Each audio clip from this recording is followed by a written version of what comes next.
తీర్థయాత్రల ప్రేక్షకులకు నమస్కారం. జయ ఏకాదశిని ఈ తెలుగు పంచాంగం ప్రకారం మాఘమాసంలోని శుక్లపక్షంలో వచ్చే ఏకాదశిగా భక్తులు ఎంతో వేడుకగా జరుపుకుంటారు. ఈ ఏడాది 2025వ సంవత్సరంలో జయ ఏకాదశి ఫిబ్రవరి 7వ తేదీ రాత్రి 9:26 మొదలవుతుంది. అనగా భక్తులందరూ కూడా 8వ తేదీన అనగా శనివారం రోజున ఈ జయ ఏకాదశిని ఎంతో భక్తి శ్రద్ధలతో జరుపుకోవాలి.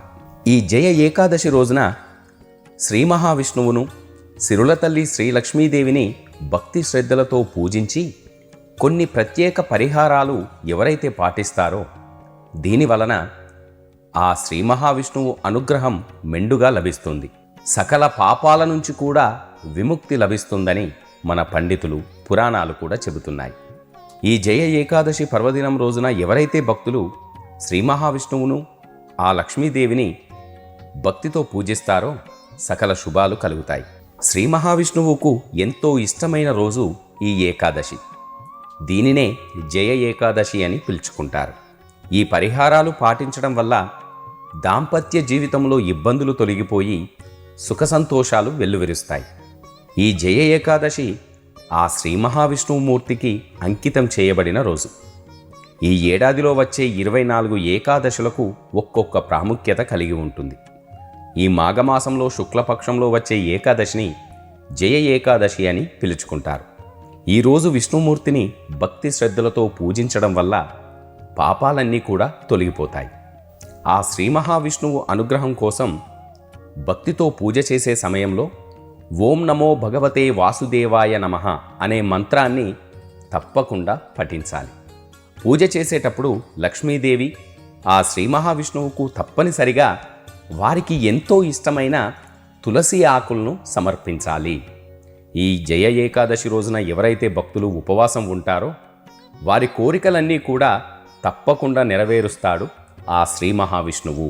ఈ జయ ఏకాదశి రోజునే భీష్మ ఏకాదశి కూడా ఉండడం వల్ల ఎవరైతే భక్తులు భక్తితో పూజ చేస్తారో వారి కోరికలు తప్పకుండా నెరవేరుతాయి. జ్యోతిష్య శాస్త్ర ప్రకారం ఈ ఏకాదశి నాడు అద్భుత ఘట్టం ఆవిష్కృతం కాబోతోంది. ఇదే రోజున ఆయుష్మాన్ యోగం, త్రిపుష్కర యోగం, ప్రీతి యోగం, రవియోగం వంటి ఆ శుభ కలయికల జరగబోతోంది. కాబట్టి అందుకే ఈ జయ ఏకాదశి ఎంతో విశిష్టతమైనది. ఈ ఏకాదశి నాడు ఆరుద్ర నక్షత్రం మధ్యాహ్నం వరకు ఉంటుంది కాబట్టి ఆ తరువాత పునర్వసు నక్షత్రం వస్తుంది. అందువలన ఈ ఏకాదశి రోజున భక్తులు అందరూ కూడా ఉపవాసం ఉండి కొన్ని పరిహారాలు పాటించడం వల్ల ఆర్థిక ఇబ్బందులు తొలగిపోయి వారి వారి జీవితంలో సుఖ సంతోషాలు పెరుగుతాయి. ఈ జయ ఏకాదశి రోజున శ్రీహరి శ్రీ విష్ణువుకు పంచామృతంతో అభిషేకాన్ని జరిపించాలి. ఇలా చేయడం వల్ల మీ వృత్తి, ఉద్యోగ రంగంలో ఎదురయ్యే ఇబ్బందులన్నీ కూడా తొలగిపోతాయి. మీ నైపుణ్యాలు ప్రదర్శించేందుకు కొత్త అవకాశాలు తారసపడతాయి. వైవాహిక జీవితంలో సమస్యలు ఉంటే మనశ్శాంతి ఉండదు. భార్యాభర్తల మధ్య గొడవలతో ఆ ఇల్లు నరకంగా మారుతుంది. దంపతులు విడిపోయే పరిస్థితి కూడా ఏర్పడితే ఈ జయ ఏకాదశి రోజు భార్యాభర్తలు కూడా ఈ పరిహారాన్ని పాటించి ఖచ్చితంగా ఆ శ్రీ మహావిష్ణువును పూజించాలి.